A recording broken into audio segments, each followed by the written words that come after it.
Good afternoon, one and all. This is our first lecture. We will move on to our first unit in IDEN 3108 Drainage Engineering. So, our first unit consists of only two main topics. One is waterlogging, its causes and impacts, drainage, objectives of drainage. See, these are the important topics that we are going to discuss today. First, we will move on to waterlogging. What do you mean by waterlogging? Waterlogging means the condition of land in which the water table comes within or very near to the root zone. So here in this figure you can see, so this is the water table. Water table is a boundary line between the saturated and the unsaturated zone. So you can see the unsaturated zone in this figure and the aquifer is the saturated zone. So in between there is a dotted line that is known as water table actually. So when this water table comes very near to the surface of the soil, what will happen? The roots of the plant will get dipped in the water. Okay. So what will happen to the roots? It will get decayed or it will detrimentally affect the plants, animals and other soil, etc. So that process is known as waterlogging. When the condition of the land is in such a way that the water table is very nearer to the surface. Okay. There are mainly two types of waterlogging. One is subsurface waterlogging and other one is surface waterlogging. Subsurface waterlogging means water, we cannot see the water with our naked eyes, but there is water below the soil. Very near to the soil, below the soil, there is water. That is known as subsurface waterlogging. The entire root zone of the crop may be underwater. In case of surface waterlogging, the water will be ponded over the surface. It can be used synonymously as flood. Okay, so that is known as surface waterlogging. So this is an illustration of waterlogging. Here in this figure, in the left figure, you can see two figures showing a plant and its root. Okay, so that brown color represents the soil. So that plant has its roots in the soil. In the first figure, it is a well aerated soil. So we can see the roots of the plant and all the pores between the soils are not filled with water. There is no water there. All the pores are aerated well. So the plant has a very healthy growth. In the second case, what is it? The water is filled in between the soil particles and all the soil pores are filled with water. So in that case there will not be any air to the soil. There will not be any air. Okay, the soil will not get enough air to respire. Okay, also the plant cannot acquire or achieve more amount of air. Okay, so in that case what will happen is the growth of the plant will be uh, diminished or it will have a standard growth. So this is an illustration of waterlogging. And another one is the second figure shows the waterlogging due to an impermeable layer in the soil. When there is an impermeable layer below the soil, impermeable layer means which does not allow any water to pass through. So if there is such a layer just below the soil, then what will happen? All the water which is coming from irrigation and rainfall will not move through the impermeable layer. It will be stayed above the impermeable layer. Okay, it will be logged above the impermeable layer. So the water content of the topsoil increases. So that may cause waterlogging. So these are the two situations. Now, what do you mean by waterlogged areas? A definition is given by Food and Agricultural Organization (FAO) in 1973 for the waterlogged areas. It is just areas which is logged with water. But a technical definition for the waterlogged area is areas where soil are temporarily saturated or where the water table is too shallow such that the capillary rise of groundwater encroaches upon the root zone and may even reach the soil surface.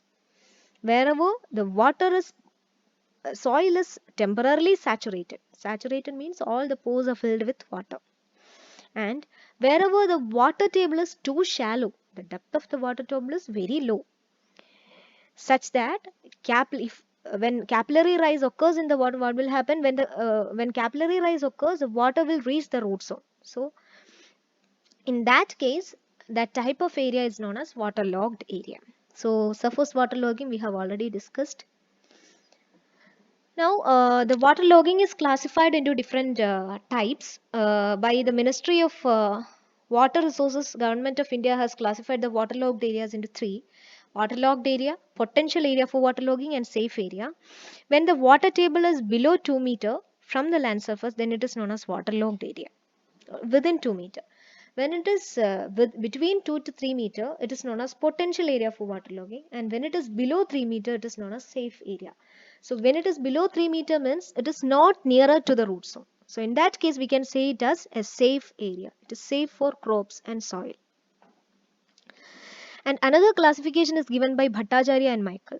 In the previous classification by the Ministry of Water Sources, they haven't considered the season. So you just imagine the water level in the soil may change with the rainfall, of course, right? So when rainfall occurs, what will happen? The water level in the soil changes. Mainly we have some monsoon season, we have rainy seasons. So at that time, in the previous classification, they haven't considered any seasonal changes of water table. Okay, so in this classification, Bhattacharya and Michael have considered the seasonal changes of water table too. So what they have done is they have classified into three: waterlogged area, critical area for waterlogging, and potential area for waterlogging. The waterlogged area is an area with water table is within 2 meter from the soil surface during pre-monsoon. They have divided the season into three actually: pre-monsoon, monsoon, and post-monsoon. Before the monsoon and after the monsoon. Okay, when the water table is within 2 meter before the monsoon and within 1 meter after the monsoon, then that type of area is known as waterlogged area. When the water table is between 2 to 3 meter before the monsoon and it is between 1 to 2 meter after the monsoon, then that type of area is critical area for waterlogging. And when the water table is between 3 to 5 meter, then that is known as potential area of waterlogging. So this is about the seasonal variations of waterlogging. Now there are different causes for the waterlogging. First one is the seepage of water from canal systems. You all know that there are many canal systems which is used for irrigation. When these canals are not lined, what will happen? The water will get seeped from the canal. Okay, seepage will occur. About 40 to 50% of the water is lost from the main canal, seep through the soil and rises the groundwater. Okay, what do you mean by seepage? Seepage is just the horizontal flow of water through the soil, below the soil. Okay, and in contradictory, runoff will be the horizontal flow of water above the soil. Okay, just I am giving the definition to for the two terms. Runoff is just the horizontal movement of water above the soil, and seepage is the horizontal movement of water below the soil. When seepage occurs, waterlogging occurs. Second reason is poor runoff and slow drainage. Yes, when runoff is properly occurring, what will happen? All the water will reach an outlet. Okay, it will flow through the surface and it will reach an outlet. If the runoff is not occurring, what will happen? The rainfall or irrigated water will be stagnated over the surface. It will be ponded over the surface, causing waterlogging. Third reason is interruption of surface runoff. Interruption means giving some hindrance or obstruction. When the water is smoothly flowing, there is no problem. It will reach an outlet. But in the path of the water, if there is some obstructions, just like some buildings or something, what will happen?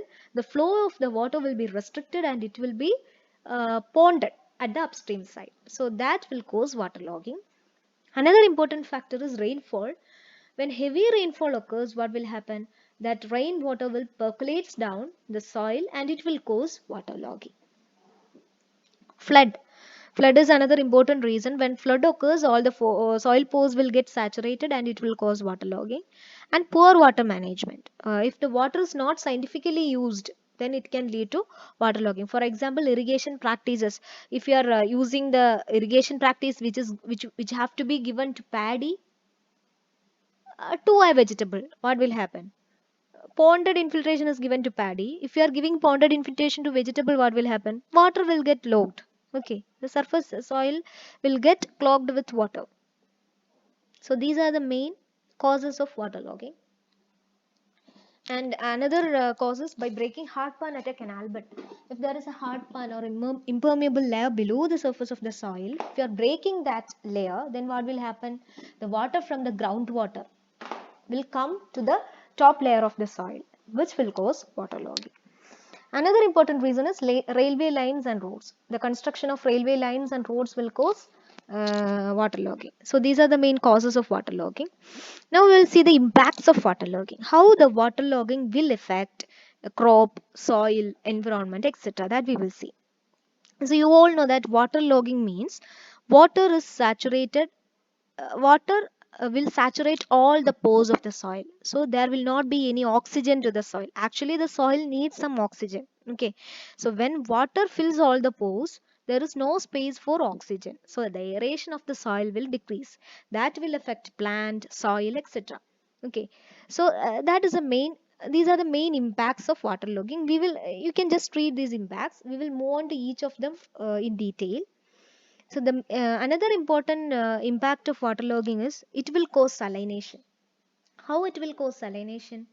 When waterlogging occurs, the salt content of the soil will come up with water. Okay, come up to the surface of the soil with water, along with water. When this water gets evaporated, whenever this water gets evaporated, what will happen? The water only will get evaporated. The remaining soil will be left on the top surface of the soil. So that will cause or increase the salinity of the soil. That will not be good for plant, soil, etc. So these are the main impacts. Now we will move on to the impact of each of them. For example, the effect of waterlogging on not plant growth, that is crop. Actually, it is crop.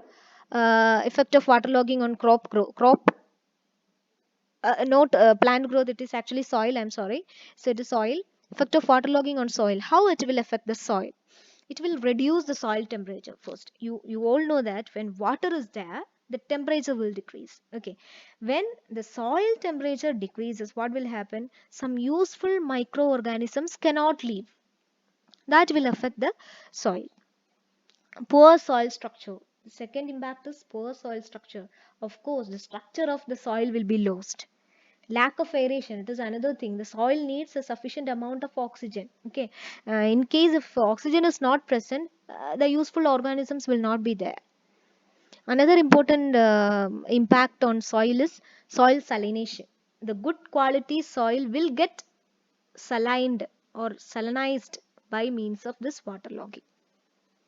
Denitrification is another impact. The nitrogen content of the soil will be utilized by some organisms which can live in water. Okay, when water is logged in the soil, waterlogging occurs in the soil. Some organisms which can live in saturated soil will multiply in number. Okay, some organisms are there which can live in water.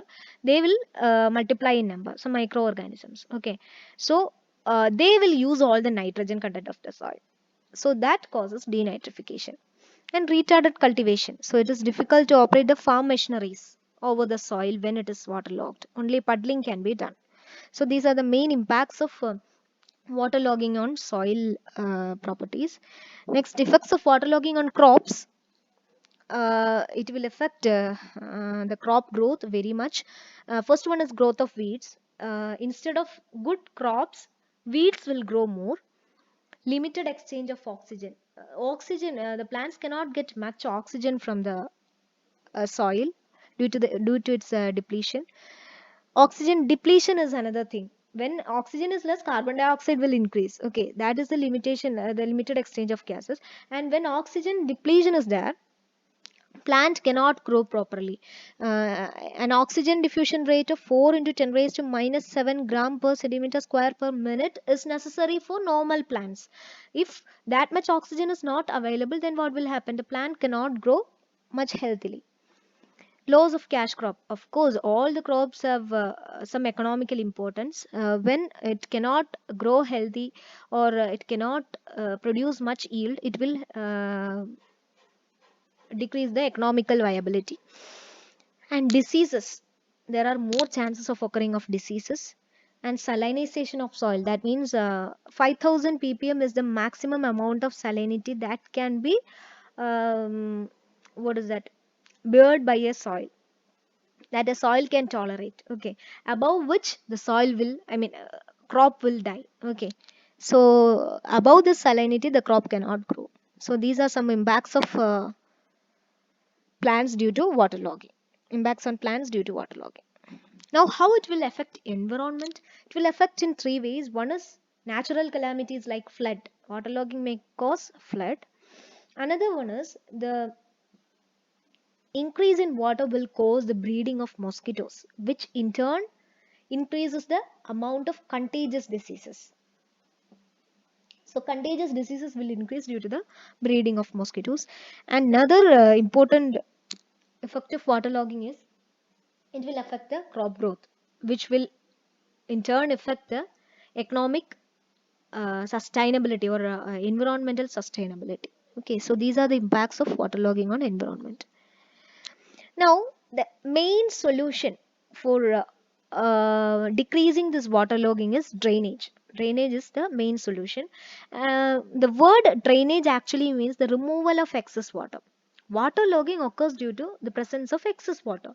So, when this excess water is removed, what will happen? The soil will get uh, good quality oxygen, good quantity oxygen, and it can the plants can grow properly. Okay, so we have to remove the excess water. That process is known as drainage. It is actually the reverse process of irrigation, and the water that seeps down into or out of the profile if not or cannot be used by crop are known as excess water. Whatever water which cannot be used by crop, which is excess in nature, is known as excess water. The drainage is otherwise known as land drainage, agricultural drainage, or field drainage. Of course, all the terms in this agriculture engineering has some explanation by some organizations or some scientists. The land drainage is explained as the removal of excess surface or subsurface water from the land to enhance crop growth, including the removal of soluble salts from the soil. This definition for land drainage is given by International Commission on Irrigation and Drainage (ICID) in 1979. There are two types of drainage. One is the removal of water from the surface of the land. It is known as surface drainage. And the removal of water from the subsurface is known as subsurface drainage or internal drainage. Now, how can we identify the drainage problems? Always, in all situations, we cannot identify whether the soil is waterlogged or not. In some situations, we cannot see the water with our naked eyes, but there will be water below the soil. Okay, so at that time, how we can identify whether there is any drainage problem or not? So these are some of the identification methods. Okay, first one, accumulation of water in depressions here and there. So if there are some water in some depressions, then we can assume that there is waterlogging. If there are some barren patches due to accumulation of salt, patches of salts are there, then we can say that there is some waterlogging occur. If there is a shallow water table, when the water table depth is very nearer to the ground surface, then we can say that it is a waterlogged area. If the soil is very marshy, that when we are stepping into the soil, if water comes out of the soil, then that is known as marshy. Okay, if the soil is marshy, then we can say that it is a waterlogged area. And if the crop of the area is having a standard growth, yellow leaves or shallow root depth, then we can say that, or any diseases, then we can say that that is a waterlogged area. And above all, if the hydraulic conductivity is less than 2.5 centimeter per hour and the exchangeable sodium percentage is 15 percentage, then we can say that that area is waterlogged. Now there are many objectives of this drainage. Actually, what are the objectives of drainage? Whatever problems which are caused by that water logging can be solved by this drainage. That are the objectives of drainage. Okay, there are many problems due to water logging. All the problems can be solved by means of drainage. Okay, so all that includes the objectives of drainage. Keep the water table at sufficient drainage will keep the water table at sufficient low depth. It will provide proper aeration to the plants. It will facilitate growth of roots. It will maintain the soil temperature. It will increase the leaching. Leaching means the removal of salt. It improves the quality and market value of the land. It improves the microbial activities and nitrification. It improves the environmental condition. It decreases the chances of uprooting of plants. All these comes under the objectives of drainage. And finally, we can say that the agricultural land drainage in essence is both a preventive as well as a curative measure for the prevention of physical and chemical degradation of soil and for the reclamation of already degraded soils. So we can adopt drainage even if waterlogging condition is already there. Okay, waterlogging already, if waterlogging is there, then we can adopt drainage. If there is a chance for waterlogging, then also we can adopt drainage. Okay, so agriculture drainage is both a preventive as well as a curative measure. So it is an effective technique to maintain a sustainable agricultural system. So you have an assignment, familiarization of drainage problems of India or Kerala with supporting articles you have to submit. Thank you.